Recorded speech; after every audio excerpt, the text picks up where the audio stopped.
আসসালামু আলাইকুম প্রিয় দর্শক। এই যে তামাক কৃষকরা রংপুর ডিস্ট্রিক্টে তামাক দিয়ে বিখ্যাত। তো তামাক চাষ করছে, দেখেন কত বড় বড় তামাক, মার্শাল্লাহ হয়েছে।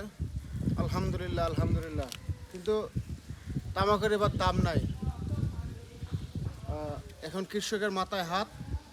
কৃষক অনেক পরিশ্রম করছে এই তামাকের পিছনে, অনেক টাকা ব্যয় করছে, কিন্তু যে টাকা খরচ করছে এই টাকার 3 ভাগের 1 ভাগও তারা প্রফিট পাবে না। যাই হোক, আল্লাহ ভরসা, রিজিকের মালিক আল্লাহ। তো গতবারকার তুলনায় এবার একদম তামাকের বাজার একদম লো। তো আসলে তামাক হলো এটা, ফসলটা দেওয়া ঠিক না, তারপর রংপুর ডিস্ট্রিক্টের লোক এই ফসলটা দেয়। এই তামাক দিয়ে অনেক কিছু হয়, নেশা জাতীয় বিড়ি, সিগারেট, তারপর আরও অন্য অন্য বিদেশের যে সিগারেট স্মোকিং উৎপাদন হয় বা বানায়, এইটার মাধ্যমে সিগারেট, বিভিন্ন সিগারেট হয়।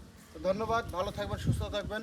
এই তামাক যারা দেখেন নাই, এই তামাক এইরকম তামাক খেত, তামাকের গাছ হয়, গাছ থেকে কাটাই নেই, এইভাবে একটা কাঠি দিয়ে, মানে এইভাবে কাটি দেয়, এইভাবে গাতে গাইতে, তারপর এইভাবে লাড়ি দেয়। যে রশিতে লাড়তেছি, দেখেন এই যে রশিতে লাড়া দিচ্ছি, এই যে এইভাবে এটা শুকাইবো, বৃষ্টি পাইলে আবার নষ্ট হয়ে যাবো।